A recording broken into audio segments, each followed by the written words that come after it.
Hello friends, स्वागत है आपका यूट्यूब चैनल के ऊपर। इससे पहले वाली क्लास में एग्ज़ाम की दृष्टि से कुछ क्वेश्चन मैं करवा रहा था आपको। ठीक है, तो एग्ज़ाम स्पेशल में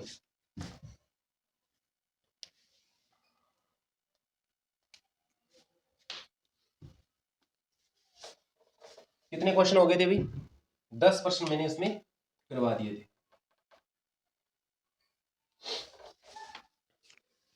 10 क्वेश्चन करवा दिए थे भाई।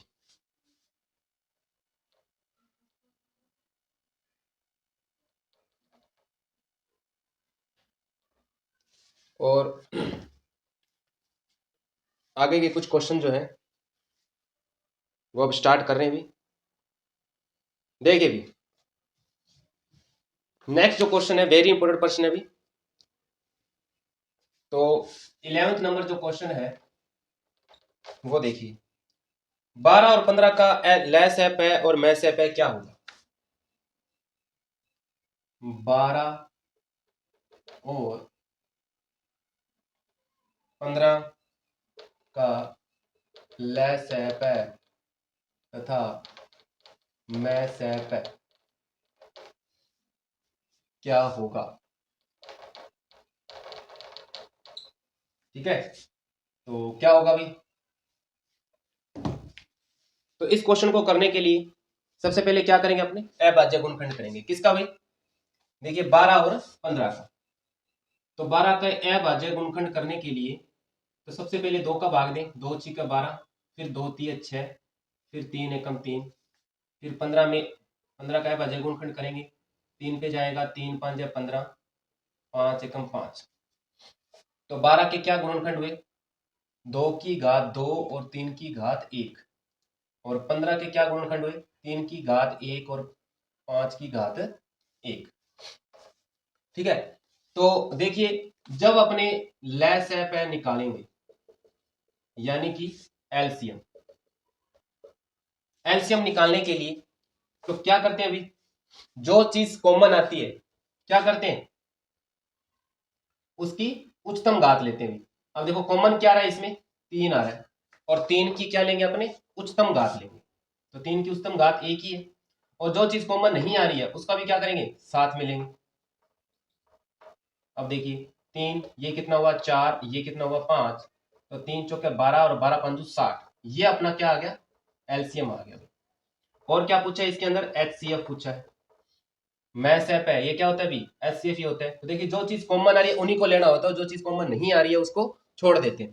तो कॉमन क्या आ रही है? 3, और इसकी जो चीज कॉमन आती है उसकी न्यूनतम घात लेते हैं। क्या लोगे? 1। अगर यहाँ पर 2 होती तो क्या लेते? तो 3 की घात 1 लिया जाता। तो अपना एचसीएफ क्या आएगा? 3। अब देखिए भी क्वेश्चन में दे रखा है लेस एप है तथा मैस एप है। तो आपको ऑप्शन के अंदर क्या ढूंढना पड़ेगा? लेस एप है कितना है? 60, और मैच ऐप है कितना है? 3। तो ऑप्शन के अंदर 60 और 3 आपको ढूंढना होगा। जहां ये ऑप्शन में लिखा होगा वही अपना आंसर होगा। अब देखिए भी ये तो था एलसीएम व एचसीएफ निकालना। इस क्वेश्चन को थोड़ा सा और आगे लेके जाएं तो कैसे होगा?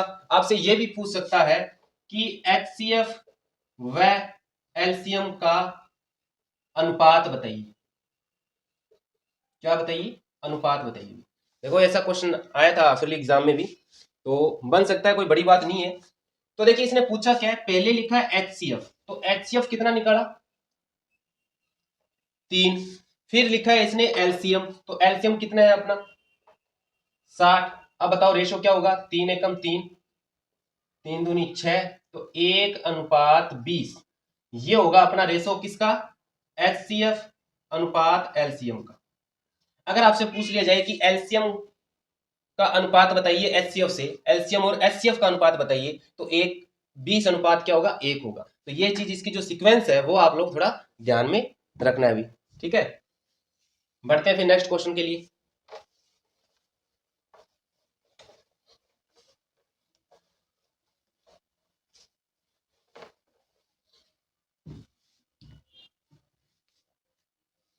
देखिए भी वेरी इंपॉर्टेंट क्वेश्चन है अभी, 12 नंबर क्वेश्चन।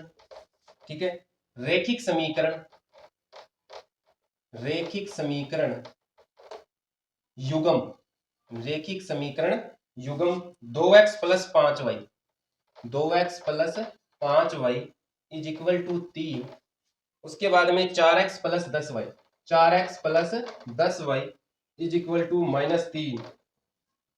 दोबारा निरूपित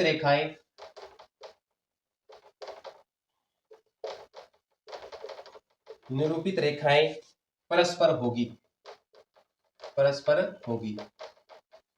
ठीक है, और ऑप्शन में क्या दे रखा है, या तो होगी प्रतिच्छेदी, ऑप्शन देखो क्या क्या दे रखा है, प्रतिच्छेदी, और क्या दे रखा है, समपाती, ठीक है, या समानांतर, ठीक है, या संगत। अब क्वेश्चन पढ़ने के बाद आपको समझ में आ गया है कि क्या पूछ रहा है। तो देखिए भी, आपको समीकरण दे रखी है 2x प्लस 5y बराबर 3। तो सबसे पहले क्या करोगे, इसको 2x प्लस 5y 3 को इधर लेके आएंगे तो -3 बराबर 0। फिर आपको दे रखा है 4x प्लस 10y बराबर -3, इसको 4x प्लस 10y प्लस का 3 बराबर 0। पहले तो इसको सही व्यापक रूप के अंदर अपने लिखेंगे। अब देखिए भाई, इसके अंदर 3 कंडीशन होती है। जब भी आपको इस रैखिक समीकरण युग्म में क्वेश्चन जब पूछा जाएगा, आपको पता होना चाहिए कि जब रेखाएं प्रतिच्छेद करे या रेखाएं समपाती हो या रेखाएं समानांतर हो, तो क्या शर्त होती है भी इसकी। प्रतिच्छेद का मतलब दो रेखाएं आपस में प्रतिच्छेद कर रही है, समपाती का मतलब ये समपाती हो गई, समानांतर यानी कि पैरेलल चलेगी।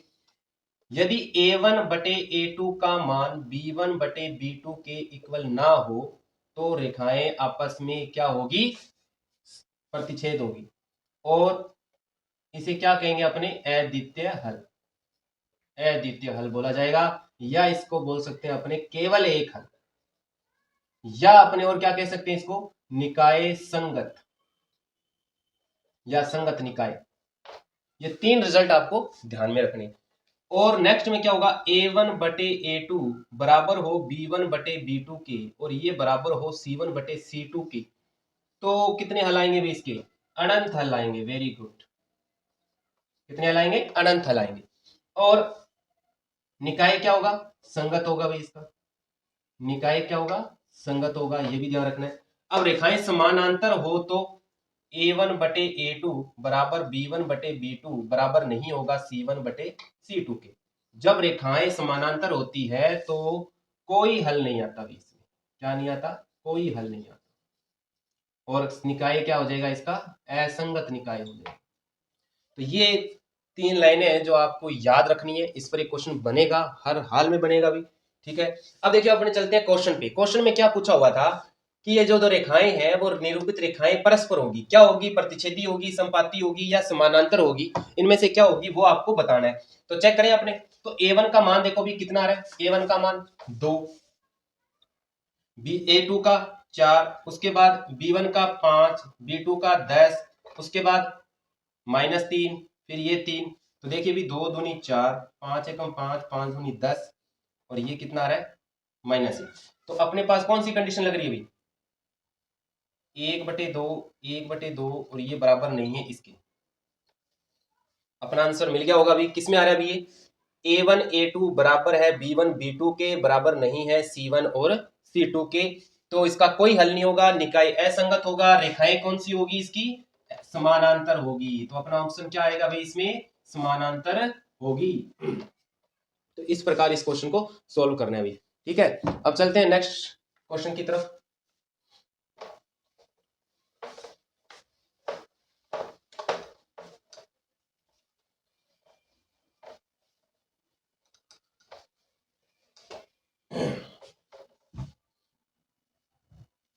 नेक्स्ट देखो भाई, 13 नंबर क्वेश्चन देखो भाई। अब देखो भाई, आपको क्या बताना है, बंटन जो दे रखा है, अब देखो आंकड़े दे रखे हैं, ध्यान से देखना भाई, 3 5 7 4 2 7 4 2 1 4 3 और 4 का बहुलक बताना। देखो भाई कितना आसान सा प्रश्न पूछा है इसमें, का बहुलक होगा। अब ये तो आप भी बता दोगे बहुलक क्या होगा इसका। क्या होगा बहुलक भाई? तो देखिए बहुलक कैसे निकालते हैं, जिस जिस आंकड़े की बारंबारता सबसे अधिक हो, यानी कि फ्रीक्वेंसी सबसे अधिक हो, वह जो फ्रैक्शन है वो क्या होगा, उसका बहुलक होगा। देखिए भी क्या आएगा इसमें, तो एक कितनी बार आ रहा है अभी, इसको करेंगे कैसे, एक कितनी बार है, एक बार, और ठीक है, एक कितनी बार आ रहा है, एक बार आ रहा है, दो कितनी बार आ रहा है अभी, एक बार, ठीक है, तीन कितनी बार आ रहा है भाई, एक बार आ रहा है, दो बार आ रहा है, ठीक है, चार कितनी बार आ रहा है, एक बार, दो बार और तीन बार, फिर पांच कितनी बार आ रहा है, एक बार आ रहा है, ठीक है, छह इसमें है नहीं, सात देखो कितनी बार आ रहा है, एक बार। तो देखिए विचार सबसे अधिक बार आ रहा है, कितनी बार आ रहा है, तीन बार आ रहा है अभी। तो जिसकी बारंबारता सबसे अधिक हो, जो सबसे ज्यादा बार आए, तो वो क्या होता है अपना बहुलक। तो अपना जो बहुलक होगा वो कितना होगा भाई, चार होगा। ठीक है, ठीक है भाई, आगे देखिए सर्वाधिक बार आने वाला जो फ्रैक्शन है, सबसे अधिक तीन, कितनी बार आया अभी, तीन बार आया। ठीक है, अब देखिए आगे वाला क्वेश्चन 14 नंबर जो क्वेश्चन है वो देखिए कि समरूपता के लिए आवश्यक प्रतिबंध है। समरूपता, समरूपता के लिए आवश्यक प्रतिबंध है,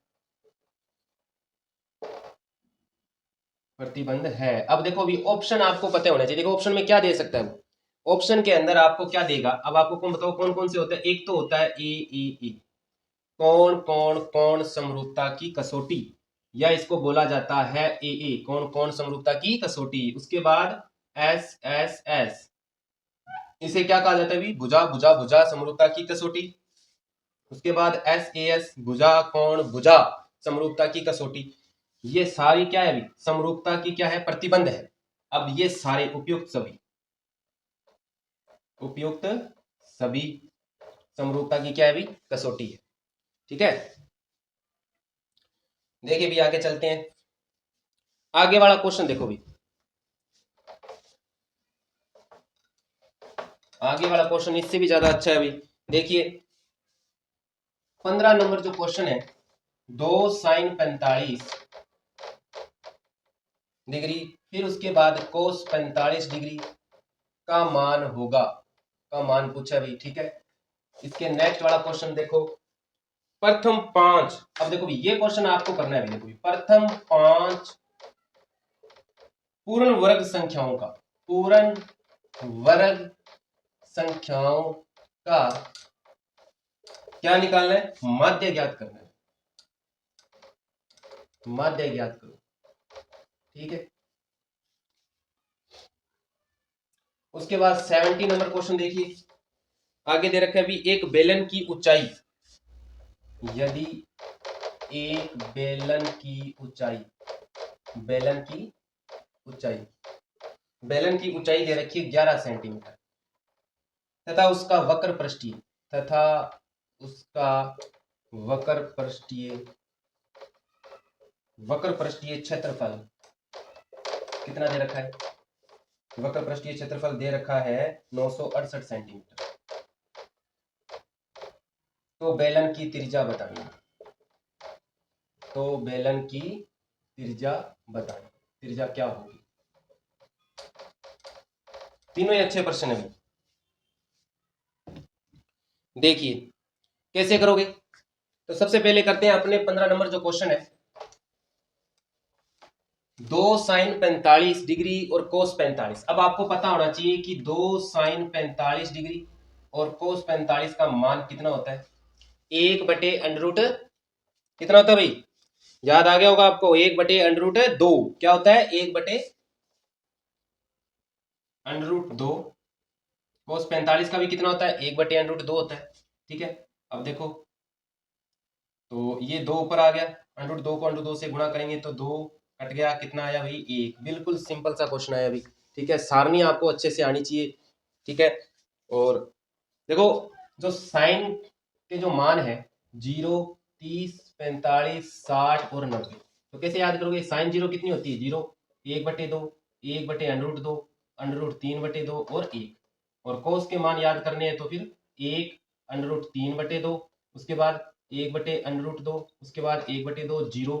tan के मान निकालोगे तो कैसे, 0 में 1 का भाग देंगे तो कितना आएगा 0, 1/2 में √3/2 का भाग देंगे तो कितना आएगा 1/√3, ये 1 आ गया, ये कितना आया भाई √3, तो ये कितना आएगा अनंत। किसी संख्या में अगर 0 का भाग देंगे तो कितना आएगा अनंत आएगा। ये 3 मान आपको याद कर लो, बाकी सूत्र से आप निकाल लोगे। अब देखिए भी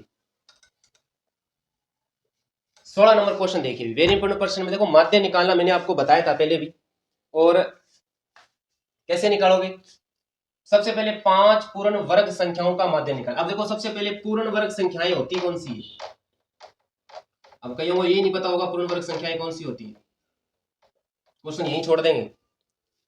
तो देखिए पूर्ण वर्ग संख्या, देखो इसमें क्वेश्चन जो बनेगा या तो भाज्य संख्याओं का बनेगा या अभाज्य संख्याओं का बनेगा, ठीक है। सम संख्याएं आपको पता है कौन सी होती है, विषम संख्याएं कौन सी होती है, ठीक है, भाज्य संख्याएं, अभाज्य संख्याएं। अब की बार क्वेश्चन ये आया है पूर्ण वर्ग संख्याओं का माध्य निकालिए, और कितनी, प्रथम 5 पूर्ण वर्ग संख्याएं कौन कौन सी होती है। देखो भी 1 का पूर्ण वर्ग निकालेंगे क्या होता है 1, उसके बाद 2 का निकालो 4, 3 की स्केयर करो 9, 4 की स्केयर करो 16, 5 की करो कितनी आएगी 25, आएगी कि नहीं। तो देखो 1 जो है वो क्या है पूर्ण वर्ग संख्या है, 4 भी पूर्ण वर्ग है, 9 भी पूर्ण वर्ग है, 16 भी पूर्ण वर्ग है, 25 भी क्या है पूर्ण वर्ग संख्या है। अब इन सब का क्या कर दोगे भी, जोड़ कर दो,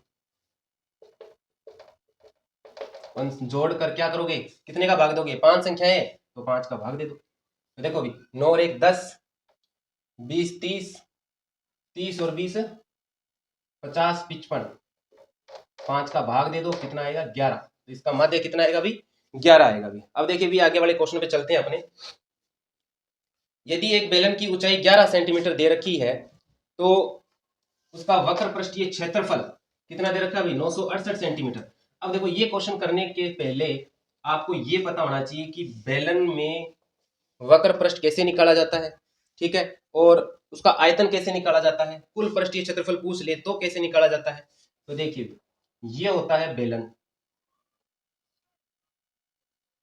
ये क्या होता है बेलन, ठीक है भाई, ये इसकी क्या होती है त्रिज्या, ये क्या होती है इसकी त्रिज्या, और ये जो है ये इसकी क्या होती है ऊंचाई। जब आपसे पूछा जाए वक्र पृष्ठ, क्या पूछा जाए वक्र पृष्ठ, तो वक्र पृष्ठ होता है इसका 2πr(h), उसके बाद आपसे पूछे कुल पृष्ठीय क्षेत्रफल, कुल पृष्ठीय क्षेत्रफल कितना होता है भाई 2πr(h) में वक्र पृष्ठ में क्या जोड़ोगे, एक तो ये ऊपर वाला ढक्कन जोड़ दो, ये जोड़ दो, और ये क्या होता है सर्किल के आकार का πr², πr², तो 2πr² इसमें ऐड कर दो। तो देखो इसमें कॉमन क्या आएगा 2πr(h + r), तो ये क्या हो गया इसका कुल पृष्ठीय क्षेत्रफल हो गया। उसके बाद इसका आयतन, आयतन कैसे निकालोगे भी, आयतन निकालोगे πr² h से निकालोगे भी। अब देखिए भी अपने जो क्वेश्चन में दे रखा है वो क्या दे रखा है, वो दे रखा है कि बेलन की जो ऊंचाई है, देखो अब बेलन की ऊंचाई h का मान दे रखा है कितना 11 सेंटीमीटर, ठीक है, उसका वक्र पृष्ठीय क्षेत्रफल यानी कि 2πr(h) का मान दे रखा है 968, ठीक है, आपको निकालनी है उसकी त्रिज्या, त्रिज्या निकालनी है भी। देखिए h 968,